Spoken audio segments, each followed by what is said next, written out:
이번 주에는 이 얘기를 안 할 수가 없는데 윤석열 대통령과 한동훈 위원장이 충돌했습니다. 한판 붙었죠? 네, 한판 붙었고 바로 봉합을 했으나 이게 잠정적인 봉합이다라는 평가가 많은데 지난 일요일 저녁에 이제 언론사들이 다 난리가 났어요. 대통령실에서. 5분 줄 알았어요, 저는. 그러게요. 처음에 오보가 아닌 이상 이건 너무나 충격적인 그렇죠. 뉴스니까. 맞아. 어쨌든 대통령실에서 김건희 여사의 오버죠. 오보가 아니라 오바다? 오보가 아니라 오버.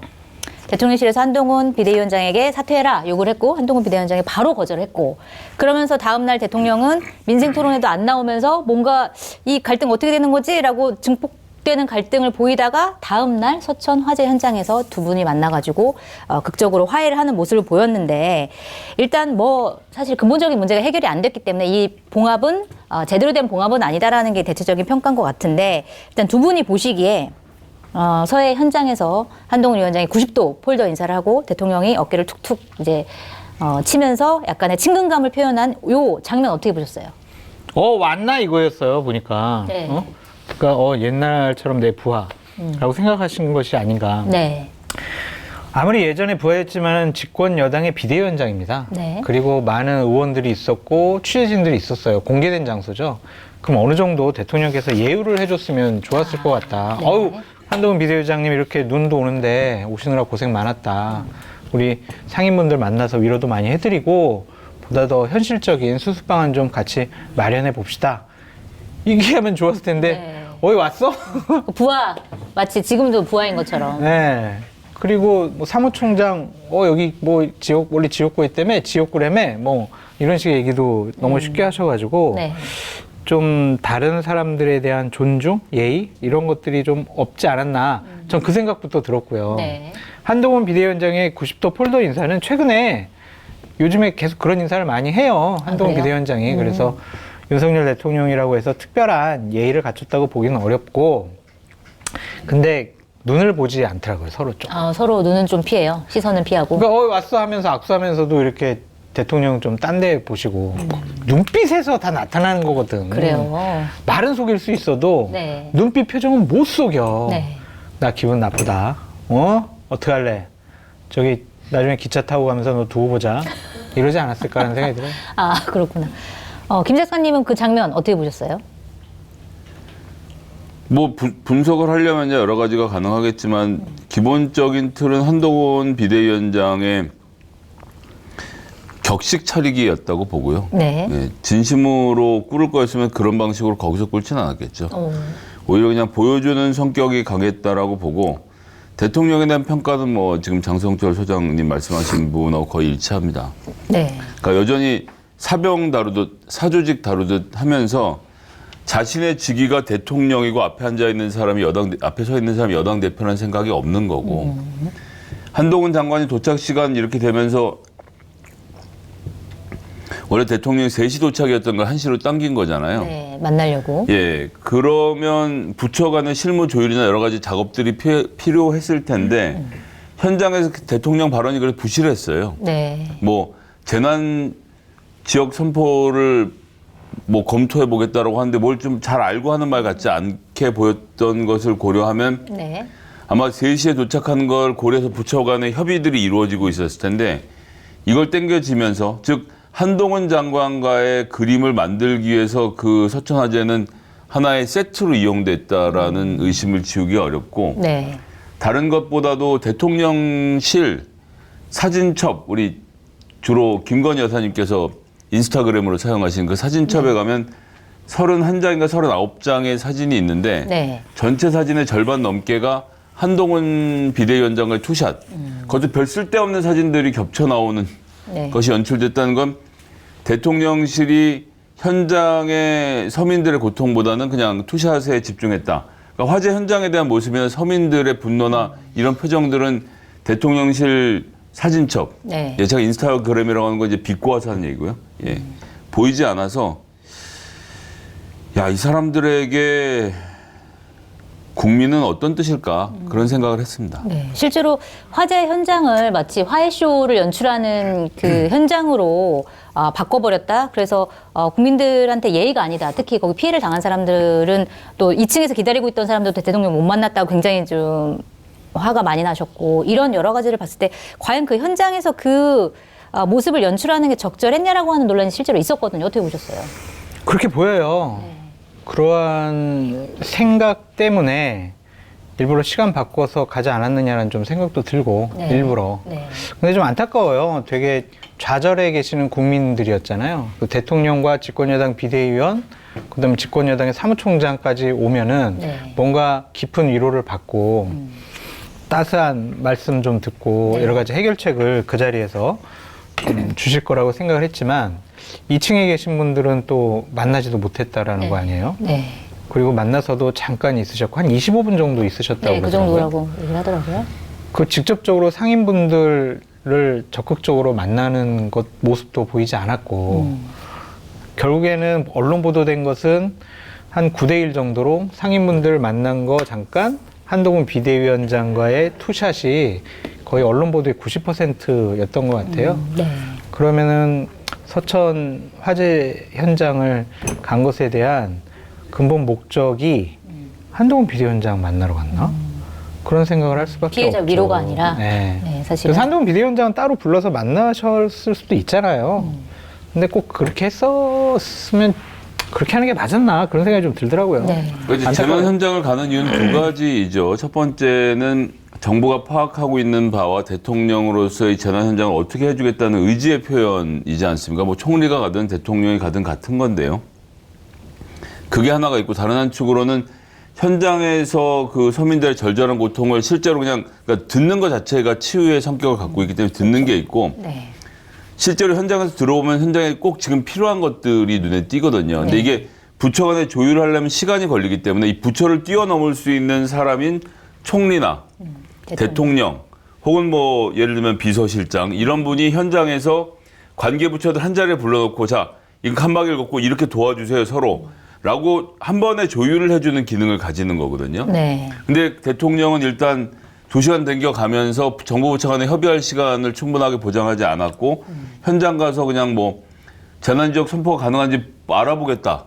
알아보고 내려가서 말을 해서 네. 했거나 아니면 준비가 알아볼 됐는데. 준비가 부족했다면 딴 거라도 얘기를 했었는데 그게 일단 안 돼서 정부가 뭘 해주겠다는지 설명을 못했고 그다음에 그래서 상인들이 어떤 고통을 받고 있는지 들었어야 됐는데 대통령이 정 듣기 싫고 바쁘면 그 장관이라도 그 무슨 저기 택배 퀵에 실어 보내든 뭐로 보내든 1시간이라도 빨리 가서 2층 상인들 이야기를 먼저 들으면 되잖아요. 네. 총리는 그런 일을 할 수 있는 사람이거든요. 듣고 내려와서 대통령에게 최소한 옮기는 신용이라도 하던가 특히 한동훈 비대위원장 여당 대표지 않습니까? 그 사람이 그때 2층에 올라가서 그 얘기를 들었어야죠. 근데 뭐 했어요? 20분 동안 우두커니 사갖고 언제 오시나 꽤 오래 하고 있었던 거 기다렸다고 아니에요? 하더라고요. 뭐 네. 보도에는 10분에 도착해서 20분 기다려서 뭐 만났다고 하던데 그런 시간에 피해자들을 만나고 대통령님한테 가서 대통령님 제가 지금 만나보니까 이런 게 좀 굉장히 급하다고 합니다. 이런 식의 쇼도 못하는 사람들이에요. 네. 말 그대로 전방위 무능력자들이죠. 네. 알겠습니다. 어쨌든 화해 모드를 조성을 하고 하면서 약간 봉합이 됐다라고 하는 분석도 나왔는데 사실 대부분의 분석은 갈등의 불씨가 아직 남아있다라고 하는 거예요. 남아있죠. 왜냐하면 지금 김경률 비대위원 같은 경우에 이제 그 마리 앙투아네트 그 발언이 굉장히 김건희 여사가 듣기에는 기분 나쁜 발언이었고 그러면서 김경률 비대위원 사퇴 요구가 좀 조금씩 나오기 시작하고 있고 그다음에 사실은 김건희 여사 그 명품백 수수 의혹과 관련해서는 한동훈 위원장이 국민 눈높이에서 생각할 문제다라고 얘기한 게 또 화가 나는 지점이었다고 하는데 이거에 대해서도 입장 변화가 없다. 그리고 김경률 비대위원에 대해서도 사퇴에 대해서 나는 그게 뭐 해결책이라고 들은 바가 없다. 이렇게 하면서 선을 그었는데 결국 갈등의 씨앗은 남아있는 거 아니냐라는 평가. 이거 어떻게 보세요? 본질은 바뀐 게 없습니다. 김건희 여사가 자기 마음대로 제멋대로 자기 하고 싶은 대로 한 데는 아무런 변화가 없잖아요. 다만 요즘 사진이 안 찍힐 뿐 아니지. 더 정확히는 본인 사진을 노출하는 것을 자제하고 있을 뿐이고 네.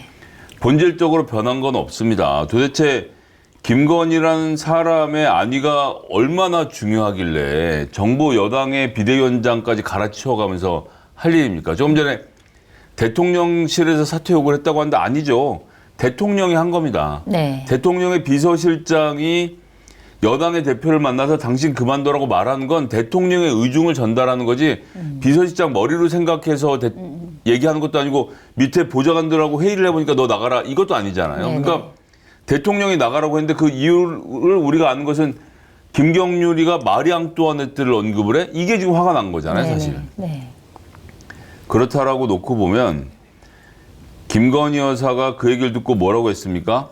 아니 바보같이 뒤통수나 맞고 다니냐고 라는 말을 윤석열 대통령이 비서관 회의에서 언급한 게 채널 A를 통해서 네. 다운표까지 따서 보가 됐죠. 그 네. 말은 대통령이 이 워딩은 밖에 나가서 해도 전해라고 했던 것이고 대한민국에서 윤석열 대통령에게 바보같이 뒤통수 맞고 다닌다 말할 수 있는 사람은 김건희 여사밖에 하나밖에 없다는 거 우리가 모두가 알고 있지 않습니까?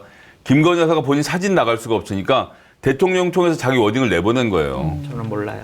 예, 그렇기 때문에 김건희 여사가 자기 멋대로 하는 것엔 아무것도 변화가 없어서 네. 사건은 본질적으로 아무것도 해결된 게 없다라고 봐야 되겠습니다.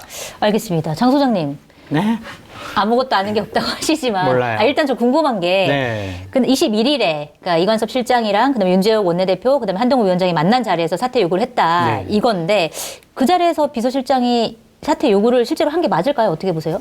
한동훈 비대위원장이 그렇게 확인해 줬잖아요. 네, 사퇴 요구를 나는 거절했다라고 네, 했으니까. 그러니까 맞는 것 같아요. 네. 근데 대통령실에서는 아유 사퇴 아니라니까요. 사천 문제를 제기했다. 네. 시스템 공천해야 된다. 김경률 비대위원 저렇게 공천하면 안 된다. 큰일 난다. 네. 그 사천 문제를 얘기했다라고 대통령실은 해명을 했죠. 네. 못 믿겠어요.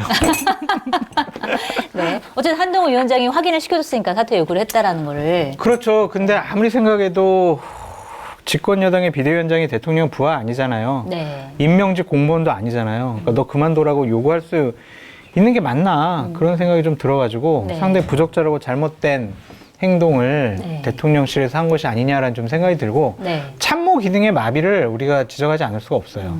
그러니까 대통령이 가서 한동훈한테 전해 사퇴하라고 그러니까 이관섭 비서실장 정도면 아유 대통령님 이거 그렇게 하면 안 됩니다. 네. 말렸어야죠. 네, 그러고 전 못 전하겠습니다. 네. 이거는 부적절한 일이라서 대통령님이 지시하시더라도 저는 이건 못 전합니다.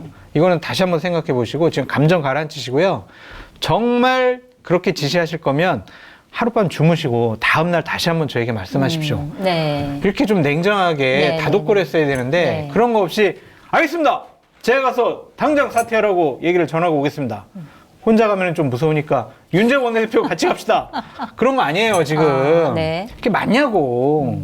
그래서 대통령께서 그런 판단을 하더라도 참모들이 올바른 조언을 했어야 한다. 네. 그 기능이 마비된 게 좀 제가 봤을 때 가장 아쉬운 포인트 중에 하나다. 그리고 사실 그 갈등 봉합은 어느 정도 이루어졌다고 보세요? 어떻게 보세요? 이루어졌죠. 왜냐하면 서로 이루어졌나요? 조심하잖아요. 네. 한동훈 비대위원장, 저는 이제 김건희 여사 명품백 얘기도 안 하려고 그러는 것 같아. 네. 저 입장이 똑같습니다. 예, 예전에 말씀드린 거는 똑같습니다라고 하면서 그 네. 얘기 안 하려고 그러잖아요. 네. 김경률 회계사 같은 경우도 도이치모터스 이거 주가 조작 사건 특검하겠다라는 거 말도 안 돼요. 첫 번째, 두 번째, 세 번째, 네 번째. 오늘 그랬더라고요. 계속 이거는 말도 안 된다. 네. 민주당 잘못이다라고 해서 얘기를 하고 있잖아요. 네. 그러니까 서로 한 발씩 양보해가지고 자 우리가 한동훈 죄송해요. 한동훈 사퇴하라는 얘기 더 이상 하지 않을게. 그러니까 이쪽에서는 저희 김건희 여사 명품백 관련해서 저희 이제 언급 안 하겠습니다. 네. 대통령께서 이제 뭐 신년 대담 같은 거 하시면 그때 언급하시면 저희들이 얘기하지 이제 절대로 얘기하지 않겠습니다. 이렇게 서로 양보했잖아요. 네. 그러니까 이제 수면 아래로 갈등은 가라앉았다. 가라앉았다. 자, 근데 다시 알겠습니다. 떠오르겠죠, 이제. 어쨌든 잠복돼 있긴 하다. 네. 이런 말씀이시고.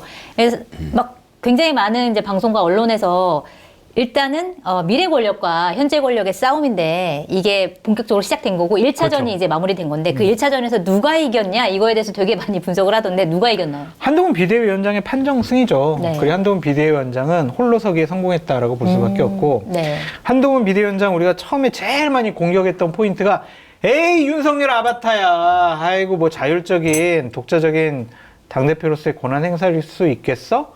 결국에는 공천도 그냥 윤석열 대통령 시키는 대로 할 거야. 네. 그렇게 생각을 했었잖아요. 그랬죠. 그러한 프레임과 이미지를 이번에 어느 정도 벗어나는데 성공을 했다. 아. 그래서 홀로서기 네. 그리고 정치적인 독립선언을 했다. 네. 어느 정도 먹혔다. 네. 그렇게 좀 생각이 들더라고요. 1차전 승리. 네. 어떻게 보세요?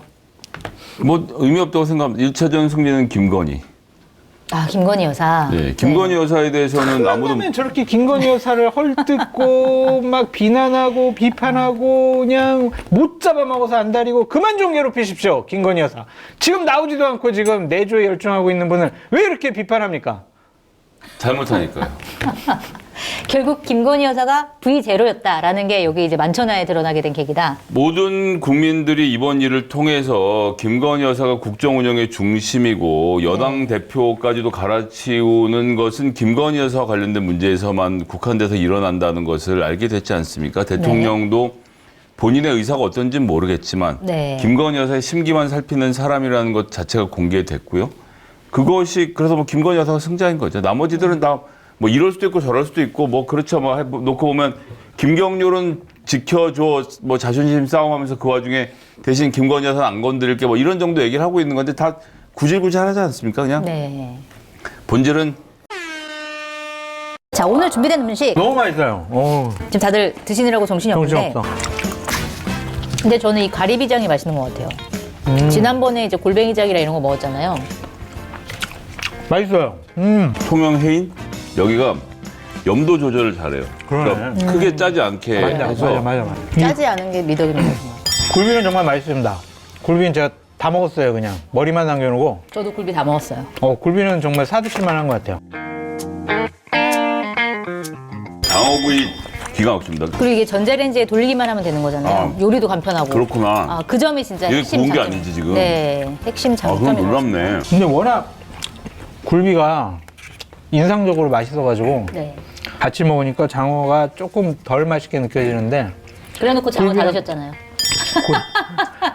설 명절을 앞두고 통영 프리미엄 선물 세트 9종 영광 굴비 세트 1kg 열미 통영 명품 멸치 선물 세트인데요. 네이버 쇼핑에서 통영 해인을 검색하시면 되고요. 김경률은 지켜줘 뭐 자존심 싸움하면서 그 와중에 대신 김건희 여사는 안 건드릴게 뭐 이런 정도 얘기를 하고 있는 건데 다 구질구질하지 않습니까? 그냥 네. 본질은 김건희 승. 누구 뭐 윤석열이냐 한동훈이냐가 아니라 승자는 김건희다 네. 이렇게 정리를 해주셨는데 사실 그 뭐 김경률 비대위원 사퇴 문제도 있고 김건희 여사 뭐 사과 문제도 있는데 가장 크게 잠복된 갈등이 사실 공천 아유, 네 공천이요. 어떻게 할지 그래서 사실은 윤심을 반영한 공천을 할 것이냐 아니면 한심을 반영한 공천을 할 것이냐 여기서 또 맞붙을 것이다라고 하는 예상들이 나오는데 이거 어떻게 될 거라고 보세요? 뭐 전 별 크게 의미 없다고 봅니다. 아 그래요? 예, 왜 의미가 한심을 없죠? 반영한 공천이라는 건 누구를 얘기하는 거죠? 예를 들어서 김경률 비대위원? 그러니까 그런 한두 사람이 여길 가든 말든 그 마포에 가서 붙든 말든 그게 뭐 이렇게 중요한 일일까요? 저는 네. 그래서 뭐 한동훈 비대위원장이 몇 자리 가서 꽂을 수 있겠죠. 하지만 기본적으로 이번 선거에 여야 포함해서 50명의 검사들이 출마를 하잖아요. 네. 검찰 조직의 전성시대라는 것이 바뀌지 않고 그리고 대통령실과 대통령에 가까운 검사들이 대거 출마한다는 사실도 바뀌지 않은 상태에서 한두 명의 인물들이 한동훈에 의해서 공천된다고 해서 둘 사이에서 뭐 이런 글쎄 저는 뭐 그렇게 보이지 않습니다. 근데 그럼 기본적으로 검찰 출신, 대통령실 출신 인사들이 공천을 다 받을 거라고 보시는 거네요, 그러면? 한동훈 비대위원장이 그거를 중간에서 막지 않고 대통령이 원하는 공천들을 다 해줄 것이다, 결과적으로는. 뭐 경선이란 룰을 일부 거치겠지만 네. 그런 룰이 지금 의미가 있나요? 대통령실 뭐 명함 걸고 동네에서 선거 뛰면 당연히 유리할 수밖에 없고 네. 그 외에도 여러 가지 조치를 취하겠죠. 지금 뭐 대통령 하루가 멀다 하고 수도권 돌아다니면서 뭐 용인에다 뭐 해줄게, 고향에다 뭐 해줄게 지키지도 못할 약속을 남발하고 다니지 않습니까? 그런 거 하는데 심지어 옆에다가 누구를 세워요? 계속 그 잘 가까운 사람들 세우고 한동훈 장관도 가만 뭐 김경률 세우고 막 이런 거 하잖아요, 다. 네네. 그러니까 서로 영역을 적절하게 나눠서 나눠 먹겠죠. 민주당 걱정이나 하세요.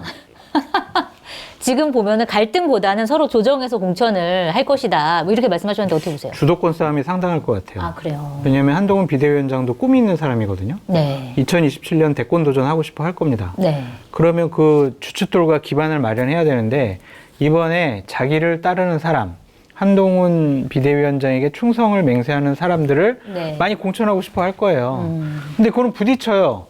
현역 의원들은 대부분 이제 한동훈 비대위원장한테 줄 쓴 것 같아요. 네, 지금 상황에서. 네, 왜냐하면 한동훈 나쁜 사람, 윤석열 대통령 만세라고 한 사람은 딱 한 명이에요. 이용 의원.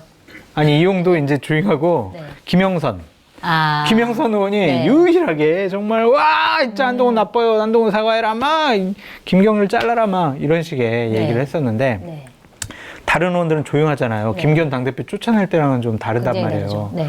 눈치를 보는 거예요. 공천 때문에. 그렇죠. 네. 공천 누가 할까? 야, 공천 공관위원들 한동훈이 임명한 것 같은데 비대위원 대부분 한동훈이 임명한 것 같은데 그러면 한동훈한테 줄 서야 되겠네. 지금 한동훈 비대위원장을 대통령이 쫓아낼 수 있을까? 불가능하네. 한동훈한테 줄 서자. 네. 이렇게 된 것 같아요. 아하.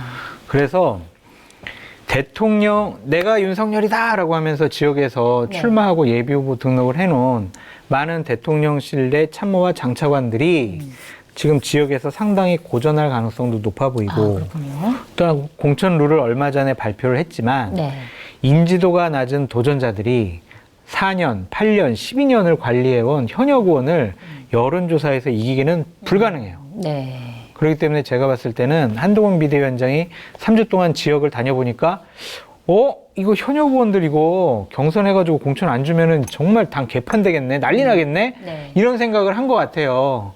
그래서 대통령실과 정말 강하게 부딪힐 가능성이 높다. 네. 자칫 잘못하면 2016년 막장 공천 때보다 대통령실과 한동훈 비대위원장 간의 갈등은 네. 더 심해질 수도 있다라고 보여집니다. 그렇군요. 네. 자, 그리고 그 첫 번째 가늠자가 사실은 김경률 비대위원장 어떻게 할 것이냐 이건데 지금 사퇴해야 되나 비대위원을 사퇴해야 된다 말아야 된다 뭐 이런 얘기들이 나오고 있는데 한동훈 위원장이 어떤 선택을 할까요? 지킬까요? 아니면 오늘 기자들한테는 그랬죠. 김경률 사퇴시키라는 요구 받았습니까? 저한테 그런 거 얘기하는 사람 없었는데요? 그런 요구 없었습니다. 그러면 사퇴 검토해 보신 적 있습니까? 그런 거 검토해 본 적 없습니다. 이렇게 얘기했거든요. 네. 사퇴시킬 생각이 없어요. 지금 사퇴시키면은 네. 본인이 또 지는 걸로 생각될 수가 있어요. 네. 그리고 김경률 비대위원은 이미 이제 한동훈 비대위원장이 오른팔이 돼버렸어요. 지금 중앙일보가 어디 보니까 좌경률, 우동혁. 우동혁.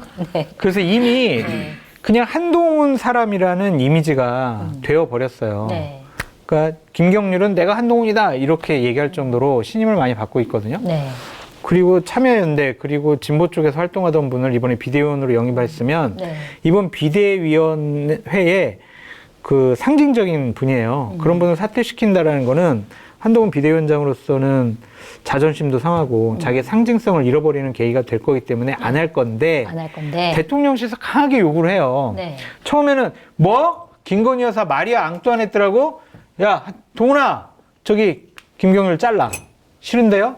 싫어? 너가 그만둬. 이제 이렇게 된 거거든요. 네. 그러한 대통령실의 요구를 한동훈 비대위원장이 끝까지 거부하지는 못할 것 같고 네. 제가 봤을 때는 적절한 시점 대통령이 입장 표명이 있은 다음에 저는 마포울에 출마해야 되니까 저 비대위원으로서 역할은 여기서 그만하겠습니다라고 네. 자진 사퇴할 가능성이 높죠. 알겠습니다. 지금 보수 언론들 보니까 김경률 지키기에 엄청 많이 나서고 있더라고요. 맞아요. 김경률 오히려 좋은 지역구를 줘야 된다라고 하는 내용도 있고. 자, 한동훈 비대위원장이 김경률 비대위원을 지킬까요? 어떻게 할까요? 그 무슨 의미가 있어요? 의미가 없나요? 그러니까 모든 게 다 너무해요, 의미가 진짜. 없어 지금. 아니 한동훈은 마포을에 출마를 할 거고 그걸로 스포트라이트를 김경률 회계사가 네. 마포을에 출마한 것으로 스포트라이트를 받고 있는데다 이번 기회에 이렇게 됐으니까 이제 정청래 의원을 보수 언론이 어떻게든 깔아뭉개면서 한동훈 김경률 회계사에게 네. 자리를 깔아줄 텐데 비대위원을 하나 안 하나가 무슨 의미가 있습니까? 그러니까 비대위원을 하는 게 중요한 이유는 뭐죠?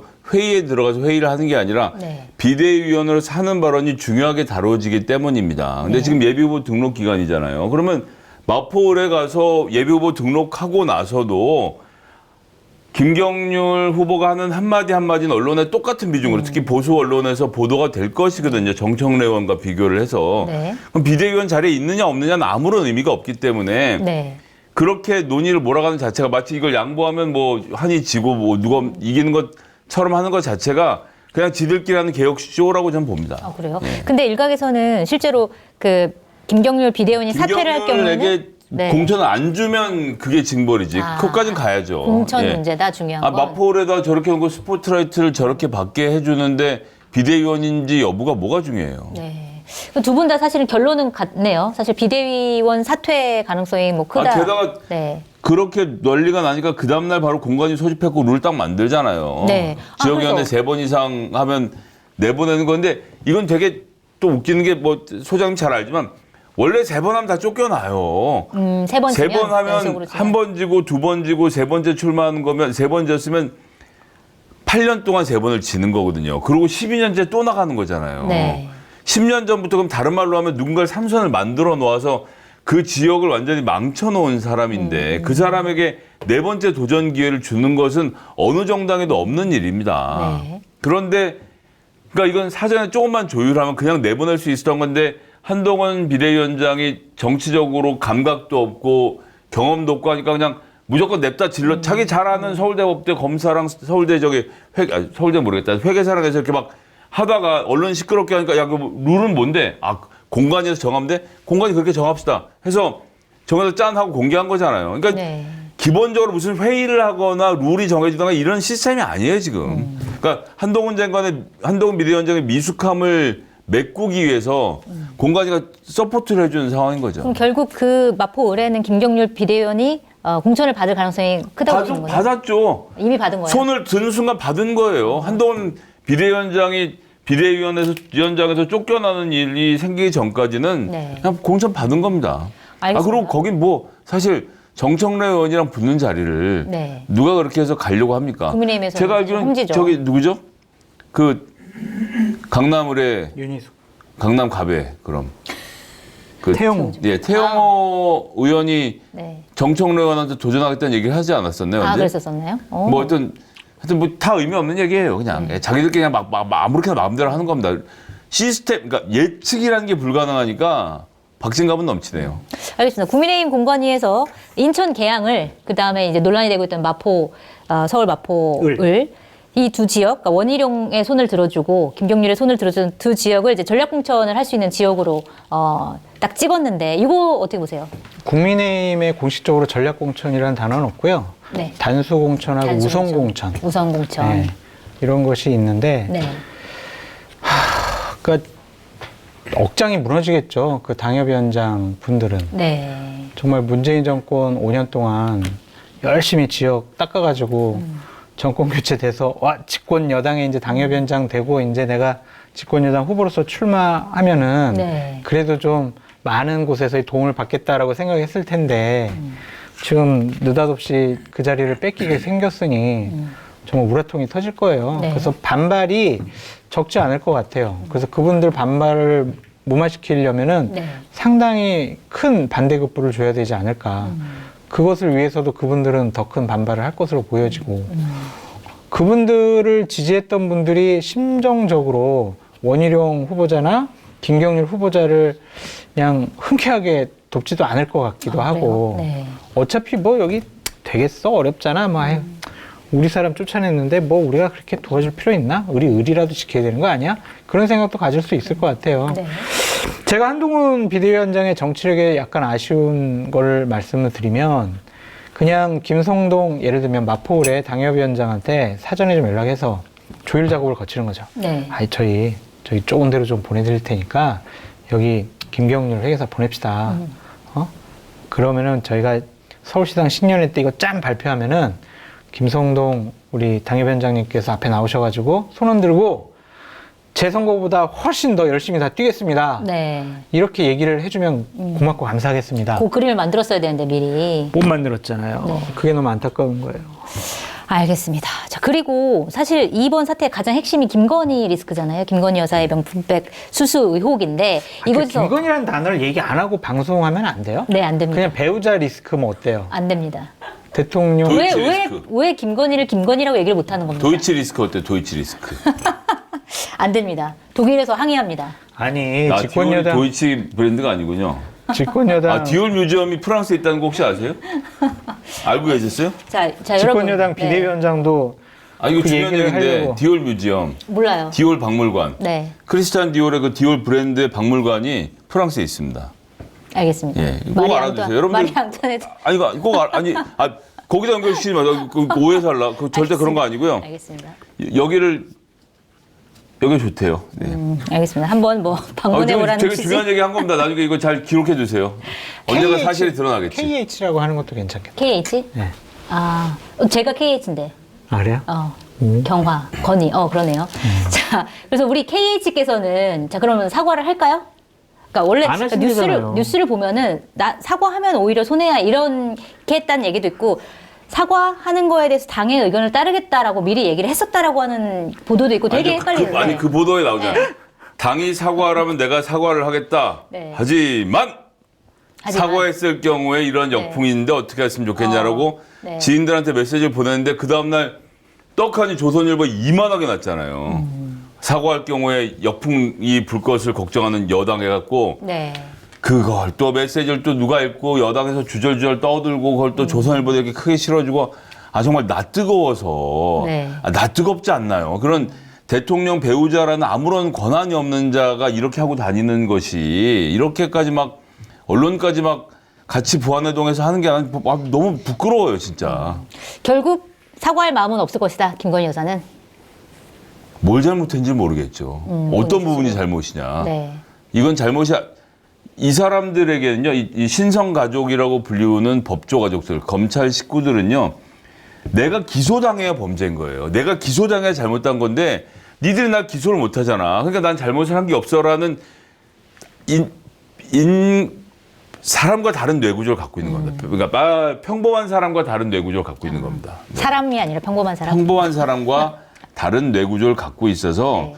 뭘 잘못했다고 생각 안 하니까 사과를 안 하고 대통령에서 모든 참사에서 야 책임 있는 사람들 딱딱 물어야지. 여보 그 건은 기소가 되나? 안 되잖아요. 사과할 게 없는 거죠. 그러면 김웅 의원이 얘기했던 사저로 가거나 아니면 해외에 잠깐 나가 있는 것도 전혀 가능성 없다고 보시나요? 왜 등을 보여요? 그러니까 그 사람은 불출마 선언하는 거 아닙니까? 제가 봤을 때는 알겠습니다. 김웅 의원이 사저로 가고 외국으로 나갈 것 같은데 본인의 앞날을 본인 입으로 얘기한 것이 아닌가라는 생각이 네. 들고 우리가 방송 중에 얘기할 수 없지만 대통령실의 관계자, 대통령실에서는 이랬대라고 많은 사람들이 김건희 여사가 어땠대, 저땠대, 대통령이 뭐라고 했대 전해주는 사람들의 얘기에 공통된 네. 결론은 두 분 다 되게 많이 화가 나셨다.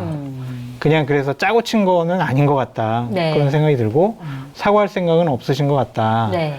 그래서 신년 대담회 때 대통령실에 워딩이 이렇잖아요. 이게 네. 유감 표명도 아니다.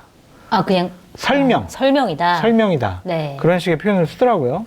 그러니까 사과할 생각은 전혀 없는 것 같고 되게 선하게 네. 되게 너그럽게 왜 명품백을 받으셨을까? 저거보다 더 좋은 백 분명히 많을 텐데. 네. 그 제가 한번 추론을 해봤어요. 네. 그 추론의 결론은 네. 결국에는 남북 문제를 해결하기 위한 하나의 수단으로 디올백을 이용하려고 하는 것이 아니라는 생각이 들었어요. 그러니까 내가 뭐냐면- 정책을 잘하기 위해서. 아니, 그러니까 이거죠. 그러니까 그 최 목사랑 얘기 나누고 난 다음에 네. 내가 이제 관심이 좀 줄어들면 남북 문제 관련해서도 제가 좀 여러 가지 일들을 할게요 그랬잖아요. 네. 지금 북한이 계속 막 미사일 쏘고 남북 관계가 경색되잖아요. 네. 그래서 좀 남북 정상회담을 하는 거죠. 그때 이제 김정은이 김주애를 데리고 나올 거 아니에요. 네. 김주애는 저런 면폭백을 아직 받아보지 못했을 거예요. 저걸 선물로 주는 거. 그래서 김주애한테 선물로 주는 거야. 그래서 걔네들의 마음에 환심을 사는 거야. 네. 그래서 남북이 평화무도 이렇게 분위기가 좋아지면 그 300만 원짜리 받은 게 그게 뭐 그렇게 큰 문제가 되겠습니까? 300만 원으로 남북 평화를 가져올 수 있는. 그렇죠. 와. 네. 그렇게라도 저는 생각을 해봐야 되지 않을까. 웃게? 네, 좀 웃기네요. 아니 그런 생각도 해봤어요. 그래서 남북 문제 좀 이용하려고 하신 것이 아닌가 그런 생각이 좀 듭니다. 알겠습니다. 그럼 김건희 여사 사과 안 하고 윤석열 대통령도 대담 형식으로 예를 들어서 KBS 지금 얘기 많이 나오니까 KBS랑 대담 형식으로 얘기하는데 사과 안 하고 설명만 한다. 그랬을 때 사실은 여론이 더 안 좋아질 수도 있는 거 아니에요? 여론은 당연히 안 좋겠죠. 국민의 기대치에 맞지 않은 밀려서 하는 설명에 네. 사과도 아니고 유감 표명도 아니라면 뭐 하려고 지금까지 이렇게 질질 끌고 대담해서 저런 얘기를 하지? 네. 역풍이 불 가능성이 높지만 네. 효과는 있습니다. 어떤 효과요? 대통령께서 그렇게 언급을 하셨기 때문에 더 이상 국민의힘 내부에서는 디올백과 관련해서 문제 제기를 절대로 못합니다. 당 내부에서. 대통령님께서 저렇게 설명도 하시고 뭐 어느 정도 유감 표명도 하셨는데 어떻게 지금 공천받으려고 하는 사람들, 출마하려고 하는 사람들이 문제 제기하겠어요. 그래서 내부 단속용 내부 당선용으로. 그렇게 볼 수밖에 없어요. 알겠습니다. 자, 윤석열 대통령이 기자회견 하지 않고 일단 대담 형식으로 거의 결정이 뭐 완벽하게 된 건 아니지만 그렇게 간다는 수순인 것 같고 여기서도 사실은 명품백 논란에 대해서 사과를 안 하고 설명만 한다? 이렇게 됐을 때 좀 어떻게 될 거라고 보세요? 일단 전제가 있는데 간담회 이제 하는 거에 많은 거예요. 이번 주 내내 한다 만다 계속 보도가 대담이요? 왔다 갔다 하잖아요. 대담이. 네. 그거 자체는 무슨 말이냐 하면 정하지 않고 아이디어 차원에서 나왔다 누군가 계속 찍어 누르는 걸 하지 말라고. 그조차도 안 된다라고 불쾌하는 사람이 있는 거죠. 네. 그 대담 얘기가 처음에 조선일보로 지난주에 나왔다가 그다음에 KBS로 옮겨간 다음에 일주일 동안 안 한다 한다를 제가 보도에서 본 것만 서너 차례 되는 것 같아요. 네. 그러니까 그 말은 하기 싫은 사람이 있는 겁니다. 네. 예. 누군지 모르겠지만. 네. 그러니까 해도 의미가 없는 거예요. 해도 하기 싫다는 사람한테 양해를 구할 만큼 준비를 해서 하는 거잖아요. 네. 그럼 방법은 하나밖에 없죠. 설 특집 정도로 해서 대담을 잡고 그 안에 최재형을 구속하겠죠. 그 안에. 구속이든 수사 계시든 처벌하든 압수수색을 해서 일단 범죄자를 만들고 네. 그다음에 이 사람의 대북 용공 혐의점들을 찾아서 간첩까지는 못 엮어도 하여튼 그런 걸 엮어서 수사를 시작한 다음에 네. 그다음에 이러한 파렴치한 친북 용공주의자에게 내 부인이 얼마나 모욕을 당했는가에 대해 설명하는 정도. 네. 뭐 그렇게 할 겁니다. 그러니까 아무 의미 없는 얘기예요. 예. 알겠습니다. 기자회견은 2022년 8월에 하고 지금까지 단 한 번도 하지 않은 대한민국의 대통령이라는 건 너무 부끄러운 일 아닙니까? 예. 그런 그러게요. 부끄러움은 모르겠죠, 근데. 기자회견을 좀 해주셨으면 좋겠다는 마음으로